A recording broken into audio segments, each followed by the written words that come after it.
Hello students, मैं अंजलि पयाल स्वागत करती हूँ आपका आईसीटी वर्चुअल क्लासरूम देहरादून से। कैसे हैं आप सब लोग? उम्मीद करती हूँ आप सब लोग अच्छे होंगे और अपनी लाइफ में बहुत बेहतर कुछ कर रहे होंगे। आज हम बात कर रहे हैं क्लास 10th के साइंस की। और जैसा कि आप लोग जानते हैं, क्वेश्चन पेपर हम लोग सॉल्व कर रहे हैं लास्ट ईयर्स के। तो यहाँ पर जो भी प्रीवियस ईयर्स में जितने भी आपके प्रश्न पत्र आए हैं, जितने भी आपके एग्जाम हुए हैं, उनके एक एक करके हम क्वेश्चन पेपर ले रहे हैं और देख रहे हैं कि उनमें कौन कौन से क्वेश्चन रिपीटेड हैं। साथ ही जो भी प्रश्न पूछा गया है उससे रिलेटेड टॉपिक को हम यहाँ पर पूरी तरीके से समझने का प्रयास कर रहे हैं। ठीक है ना?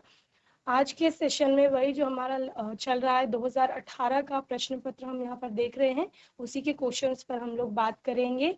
यहाँ पर आपने बहुत सारे क्वेश्चंस ऑलरेडी सॉल्व कर चुके हैं आप लोग। लास्ट सेशन में कुछ क्वेश्चंस पर बात हुई थी, एक बार उनको रिवाइज कर लेते हैं फिर आगे चलते हैं। ठीक है? तो लास्ट सेशन में आपने एक क्वेश्चन देखा था, समजातीय श्रेणी क्या है, होमोलोगस सीरीज जिसे कहा जाता है, और इसको उदाहरण सहित समझाना था। इसके अतिरिक्त अस्टरीकरण क्या है, रासायनिक समीकरण सहित समझाइए। और 26 क्वेश्चन का क है, एक धातु तथा एक अधातु का नाम लिखिए जो सामान्य ताप पर द्रव अवस्था में पाई जाती है। तो ये 3 प्रश्नों के उत्तर हमने जानने का प्रयास किया था। ठीक है, चलिए। तो समजातीय श्रेणी क्या होती है और उदाहरण से इसको समझाना था। जल्दी से बताइए जीएचएस धौलपुर, कौन मुझे बताएगा समजातीय श्रेणी क्या है? लास्ट सेशन में बताया था। जीएचएस धौलपुर, समजातीय श्रेणी क्या है? सजातीय या समजातीय श्रेणी? जल्दी से लो माइक, फिर आगे चलेंगे ना। ये क्वेश्चन करवाया था आपको, समजातीय श्रेणी या सजातीय श्रेणी क्या है? Good morning ma'am. Very good morning. क्या नाम है बेटा? मैम आंचल। आंचल। आंचल, समजातीय श्रेणी क्या होती है? मैम समजातीय श्रेणी यौगिक का एक ऐसा समूह अथवा परिवार जिसमें एक ही क्रियात्मक समूह विद्यमान होते हैं और उनकी श्रृंखला भिन्न भिन्न होती है, समजातीय श्रेणी कहलाती है। Very good. समजातीय श्रेणी ऐसी श्रेणी है जिसमें कार्बनिक यौगिकों के सभी में जो फंक्शनल ग्रुप्स हैं, क्रियात्मक समूह है, वो समान है। जिसका अर्थ क्या है कि उनके जो अभिलाक्षणिक रासायनिक गुण होते हैं वो समान होते हैं। इसके अतिरिक्त श्रृंखला में अंतर आपको देखने को मिलता है। Very good answer. Sit down बच्चे। चलिए, कोई और उदाहरण बताएगा मुझे? एक समजातीय श्रेणी का उदाहरण बताओ, कोई भी श्रेणी का नाम बताओ। बताओ, बहुत सारे 3 एग्जाम्पल बताए थे कल मैंने, कोई भी एक उदाहरण बताओ। मैम उसका उदाहरण है मैथेन। मीथेन। मीथेन के अलावा क्या आएगा उस ग्रुप में? मैम मैथेन, एथेन, ये तो मैम उसके समूह है यौगिकों के। Very good. तो एल्केन सीरीज बोलेंगे, ठीक है ना? क्या बोलेंगे? Yes ma'am. एल्केन सीरीज है। इसके अलावा अल्कोहल वाली श्रेणी है, जो एल्डिहाइड हो गया, कार्बोक्सिलिक एसिड हो गया, एल्कीन हो गया, यस मैम, एल्काइन हो गया। Aldehyde, alcohol. Very good. तो उनमें अलग अलग कंपाउंड्स आएंगे, एक ही कंपाउंड नहीं आएगा एग्जाम्पल में। एग्जाम्पल में पूरी श्रेणी आएगी जिसमें बहुत सारे कंपाउंड होंगे। ठीक है? Very good Nandini, sit down. इस तरह से हमने समजातीय श्रेणी या सजातीय श्रेणी की बात की यहाँ पर। ठीक है ना? और नेक्स्ट क्वेश्चन था हमारा, एस्टरीकरण क्या है? कौन बताएगा? जीजीआईसी सुल्तानपुर, माइक ले लो। एस्टरिफिकेशन या एस्टरीकरण जिसे कहा जाता है वो क्या होता है? जीजीआईसी सुल्तानपुर, माइक ले लो जल्दी से। Good morning ma'am. Good morning. क्या नाम है बेटा? खुशी। खुशी। वह रासायनिक खुशी अभिक्रिया जिसमें एथेनॉइक और खुशी एक बार हैंड रेज करेंगे? ओके, चलिए बताइए। जब हम एथेनॉल और एथेनॉइक की अभिक्रिया कराते हैं तो एस्टर बनता है। इस अभिक्रिया को एस्टरीकरण अभिक्रिया कहते हैं। ठीक है, वेरी और गुड। जब हम इथेनॉल की और इथेनोइक अम्ल की, ठीक है ना, एथेनॉइक अभिक्रिया कराते हैं तो आपका एक एस्टर बनता है। चूंकि एस्टर का निर्माण हो रहा है तो उसी के नाम पर इस अभिक्रिया को नाम दिया गया है एस्टरीकरण या एस्टरिफिकेशन। एस्टरीकरण अभिक्रिया। Very good. एग्जाम्पल आपने ऑलरेडी उसी में बता दिया है। रासायनिक समीकरण आप लिखेंगे तो वो मैंने लास्ट सेशन में आपको बता दिया। वेरी गुड खुशी, से डाउन बच्चे। इस तरह से एस्टरिफिकेशन रिएक्शन के बारे में हमने बात की कि जब अल्कोहल आपका कार्बोक्सिलिक अम्ल से अभिक्रिया करता है तो अल्कोहल और कार्बोक्सिलिक अम्ल की अभिक्रिया के पश्चात आपको एस्टर का निर्माण होते हुए दिखता है वहां पर। तो ये अभिक्रिया वहां पर हो रही थी। आप सांद्र अम्ल की बात कर रहे हैं कि उसकी उपस्थिति में अभिक्रिया हो रही थी और तब आपका एस्टर बन रहा था, तो इसी को एस्टरिफिकेशन या स्टिरीकरण अभिक्रिया कहा जाता है। क्योंकि यहाँ पर प्रश्न का जो दूसरा पार्ट है, 2 नंबर में क्वेश्चन पूछा गया है, 1 नंबर में जैसे खुशी ने बता दिया हमें, तो उन्होंने पहले आपको समझाना है रिएक्ट एस्टरिफिकेशन है क्या, ठीक है ना। और दूसरे नंबर के लिए आपको क्या करना है, समीकरण लिखनी है उसकी। समीकरण समझते हैं ना, जब आप केमिकल फॉर्मूले के थ्रू, ठीक है ना, जो रासायनिक सूत्र होता है उसके माध्यम से उस अभिक्रिया का निरूपण करते हैं, तो उसी को समीकरण के रूप में आप व्यक्त करते हैं, ठीक है ना। चलिए नेक्स्ट क्वेश्चन था आपका क 26 का क है, एक धातु तथा एक अधातु का नाम लिखिए जो सामान्य ताप पर द्रव अवस्था में पाई जाती है। जीजीआईसी सुल्तानपुर, जल्दी से माइक ले लीजिए। खुशी के अलावा कोई और माइक ले। लास्ट सेशन में जीएचएस धौलपुर ने इसका आंसर किया था बहुत अच्छे से। चलिए Sultanpur. Good morning ma'am. Very good morning. क्या नाम है बेटा? माहिनूर। माहिनूर। माहिनूर बताइए, एक धातु और एक अधातु जो सामान्य ताप पर द्रव अवस्था में पाई जाती है। मैम धातु मरकरी, अधातु ब्रोमीन।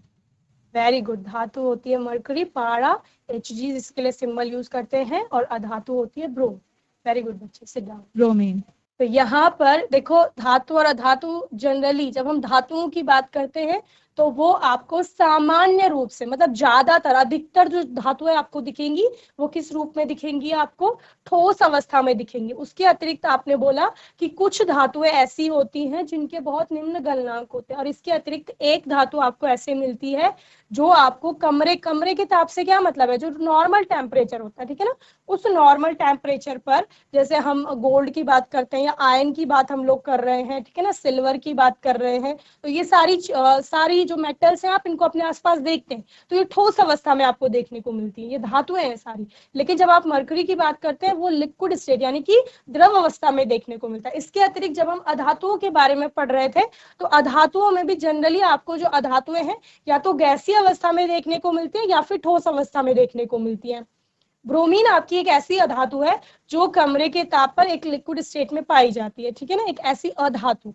तो धातु पूछेगा तो मरकरी बताएंगे, पारा भी जिसे आप कहते हैं, कैपिटल H स्मॉल g उसका सिंबल होगा, और वहीं पर जब अधातु पूछेगा तो ब्रोमीन आप लोग लिखेंगे और Br capital B small r उसका सिंबल होता है। क्लियर है? चलिए यहाँ तक मैंने आपको बता दिया था लास्ट सेशन में। एक क्वेश्चन मैंने आपको होमवर्क के लिए दिया था, आयनिक यौगिकों के सामान्य गुणधर्मों का उल्लेख कीजिए तथा स्पष्ट कीजिए कि आयनिक यौगिकों का गलनांक उच्च क्यों होता है। चलिए जीएचएस धौलपुर, आप लास्ट सेशन में थे, बताइए मुझे किसके बारे में हम लोग बात कर रहे हैं। चलिए जीएचएस धौलपुर, ले लो माइक, आयनिक यौगिक के बारे में पूछ रही हूँ मैं।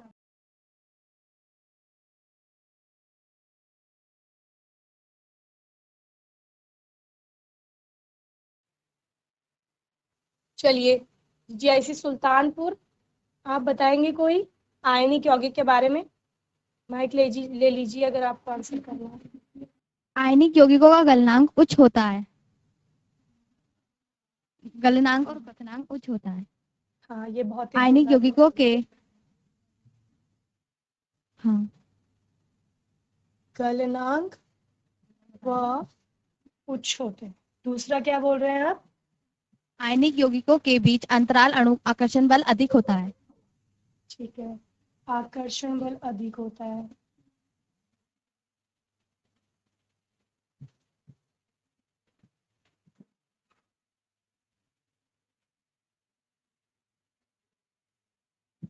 चलिए खुशी, किसी और को माइक दे दो, कोई और आंसर करेगा।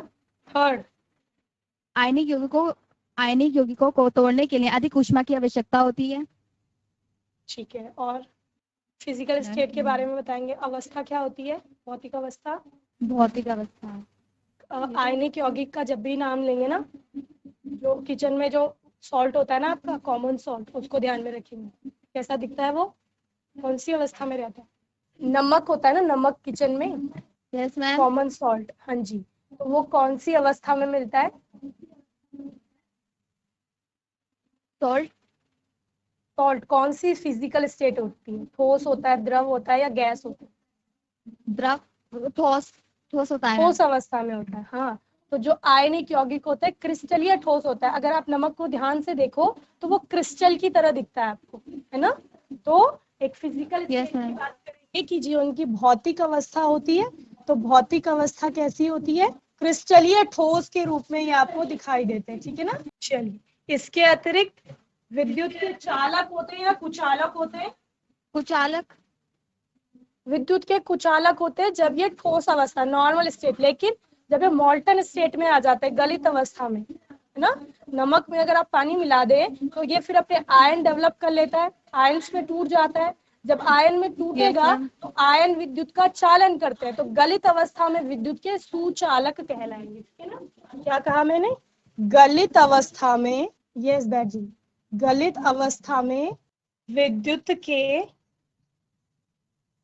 चालक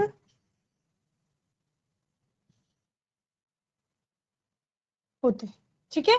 तो इसी प्रकार से आप बहुत सारे गुणधर्म होके लिख सकते हैं ना। तो आयनिक यौगिक क्या हो गया, एक तो आपको देखने, जब भी मैंने क्या बोला आपको, आयनिक यौगिक के बारे में जब भी आपको पढ़ना होगा, आयनिक यौगिक आपका एक जो कॉमन सॉल्ट है, यानी कि साधारण नमक जिसको आप लोग कहते हैं घरों में, जिसे हम जनरली यूज करते हैं, उसको ध्यान में रखेंगे।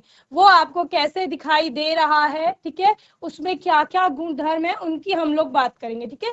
तो जब जैसे आप कह रहे हो कि आयनिक यौगिक आपका कैसा है, गलित अवस्था में विद्युत का चालन कर रहा है, तो इसका मतलब क्या है कि जब आपने उसको पानी के साथ मिलाया या मॉल्टन स्टेट में जब वो आपको दिख रहा है, तो उस टाइम वो अपने आयंस पर टूट जाता है, और उसके बाद वो क्या करेगा, आयन चूंकि क्या करेंगे, विद्युत का चालन करेंगे, तो इस वजह से वो विद्युत का चालक है। इसके अतिरिक्त क्रिस्टलीय ठोस, आप नमक को ध्यान से देखेंगे, बहुत महीन होता है, लेकिन अगर ध्यान से देखें तो क्रिस्टल दिखते हैं उसमें बहुत छोटे छोटे, तो क्रिस्टल है, ऊपर से क्या है, ठोस है, तो क्रिस्टलीय ठोस के रूप में आपको वो दिखाई देगा। आकर्षण बल प्रबल प्रकृति के होते हैं, स्थिर वैद्युत आकर्षण बलों की आप लोग बात करते हैं।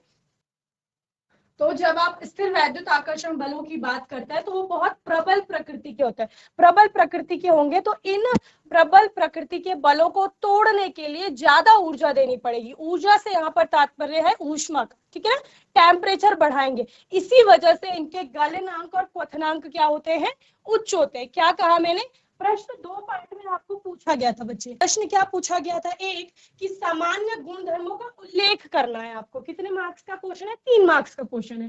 3 नंबर में पहले आपने आयनिक यौगिकों के जो भी गुणधर्म है उनके बारे में अच्छे से बता देना है, ठीक है। जैसे खुशी ने हमें बताया यहाँ पर, वैसे ही आपको अच्छे से गुणधर्मों के बारे में बताना है। उसके बाद जो खुशी ने पहला गुणधर्म बताया कि गलनांक और क्वथनांक उच्च होते हैं, क्वेश्चन का सेकंड पार्ट वही है कि गलनांक और क्वथनांक उच्च होते हैं, ऐसा खुशी बोल रही है, लेकिन क्यों होते हैं उसको एक्सप्लेन कर रहा है। तो उसका एक्सप्लेनेशन क्या है, यहाँ पर यह प्रश्न बार बार पूछा जा रहा है आयनिक यौगिकों के केस में। तो आप कहेंगे कि क्योंकि आयनिक यौगिकों में आयनों के मध्य में कैसे आयन है, विपरीत आवेशित आयन है, एक धनायन था दूसरा ऋण आयन था, है ना। 9th क्लास में भी हमने बहुत अच्छे से आयन के बारे में पढ़ा है। आयन क्या है, कुछ भी नहीं है, आपका एक परमाणु है, उस परमाणु ने इलेक्ट्रॉन को ग्रहण किया है तो उस पर ऋणावेश आ गया है, उसी पर अगर दूसरे परमाणु ने इलेक्ट्रॉन का दान किया है तो उस पर धनावेश आ गया है, तो धन और ऋणायन बन गए हैं। उनके बीच में आयनिक बंध बन रहा था, इसके पश्चात आयनिक यौगिकों का निर्माण हो रहा था। अब वही आयनिक यौगिक, क्योंकि वहां पर विपरीत आवेशित आयन प्रबल स्थिर वैद्युत आकर्षण बलों के द्वारा जुड़े हुए हैं, तो उन आकर्षण बलों को तोड़ने के लिए बहुत ज्यादा ऊष्मा देनी पड़ रही है। ऊष्मा बढ़ाएंगे तो तापमान बढ़ेगा, तापमान बढ़ेगा, इसीलिए उनका गलनांक और क्वथनांक कैसा हो रहा है, उच्च हो रहा है, ठीक है। हैंड रेस करिए, क्लियर है तो ठीक है, वेरी गुड। चलिए, ये गुणधर्म लिख लेंगे, फिर हम लोग बात करेंगे आयनिक यौगिकों के गलनांक क्वथनांक उच्च के होते हैं, वो लिखेंगे। क्लियर है, नोट कर लिया सबने, आगे चलिए। चलिए, आयनिक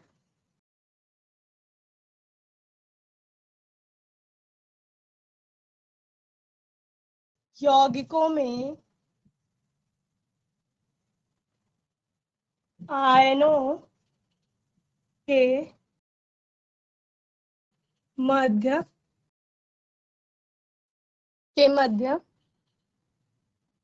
प्रबल आकर्षण, प्रबल का मतलब समझते हैं ना, मजबूत भी आप बोल सकते हो, आकर्षण बल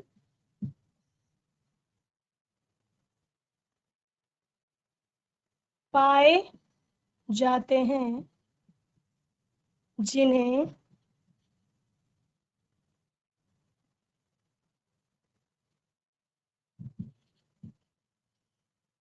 तोड़ने के लिए अधिक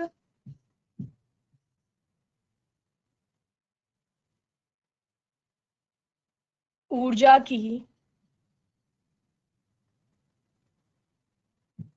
आवश्यकता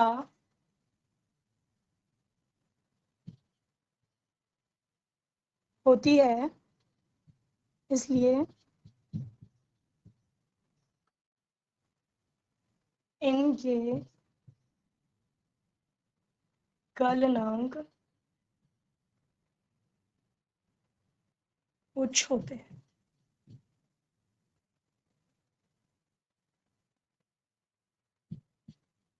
चलिए, नोट कर लिया, हैंड रेज करिए, नोट कर लिया तो नेक्स्ट क्वेश्चन है आपका। अच्छा, इसके अथवा में देखो, यहाँ 26 का क और ख दो आपके पास खंड थे इस क्वेश्चन के, और यहाँ पर इसके अथवा में या तो आप वो दो कर सकते हैं या फिर ये दो कर सकते हैं, जिसमें प्रश्न बड़ा ही अच्छा है। भर्जन तथा निस्तापन में क्या अंतर है, ठीक है ना। धातुओं का निष्कर्षण पढ़ रहे थे हम लोग, निष्कर्षण में सांद्रण से शुरू किया था अयस्कों के, वहां पर आप भर्जन और निस्तापन की बात करते हैं, roasting and calcination. Write the chemical reaction that takes place during roasting and calcination of zinc ores. Zinc के अयस्क के लिए आपने भर्जन तथा निस्तापन दोनों की रासायनिक अभिक्रिया लिखनी है, यानी जिंक का भर्जन हो रहा है तब कैसे हो रहा है, और जिंक का ही आपका निस्तापन हो रहा है तो वो अभिक्रिया कैसे हो रही है, इस पर बात करनी है। और उससे पहले आपने इन दोनों में अंतर बताना है। ये 3 नंबर का क्वेश्चन है, ठीक है। और इसी के साथ अगर ये वाला खंड आप करते हैं तो इसके साथ आपको दूसरा ख वाला करना है। निम्न अभिक्रिया में उपचयित तथा अपचयित पदार्थ की पहचान करनी है, यानी रेडॉक्स रिएक्शन दी गई है और उसमें कौन सा ऑक्सीडाइज हो रहा है और कौन सा रिड्यूस हो रहा है उसके बारे में बताना है। MnO2 प्लस 4HCl की अभिक्रिया, जहां से MnCl2 प्लस 2H2O और Cl2 आपका प्रोड्यूस हो रहा है, ठीक है। चलिए, तो मुझे भर्जन के बारे में कौन बताएगा। भर्जन और निस्तापन, इन दोनों में अंतर बताना है। हैंड रेज करो जल्दी से। चलिए, जी ऐसी सुल्तानपुर माइक ले लो। Good morning ma'am. Very good morning. क्या नाम है बेटा। नंदिता। नंदिता, भर्जन क्या होता है। कार्बनिक यौगिक को अधिक ताप पर गर्म करने पर यह ऑक्साइड में परिवर्तित हो जाता है, इसे भर्जन कहते हैं। नंदिता, हाँ जी नंदिता, बताइए वही तो भर्जन क्या है। यस, कार्बनिक यौगिक को अधिक ताप पर गर्म करने पर यह ऑक्साइड में परिवर्तन हो जाता है, जिसे भर्जन कहते हैं। ठीक है, वेरी गुड। और निस्तापन क्या है। प्रयुक्त अयस्क को अधिक ताप पर गर्म करने पर यह ऑक्साइड में परिवर्तित नहीं होता है, जिसे निस्तापन कहते हैं। सही कह रहे हैं आप। Thank you ma'am. नहीं, मैं आपसे पूछ रही हूँ आप सही कह रहे हैं गलत। नंदिता, बहुत अच्छे से आंसर किया आपने, एक बार क्रॉस चेक करिए अपने आंसर को। भर्जन यानी कि रोस्टिंग जिसे कहा जा रहा है, और निस्तापन यानी कैल्सिनेशन। नंदिनी, कुछ कहना है। नो मैम, ये कह रही थी कि इसने सही बोला है आंसर। अच्छा, ठीक।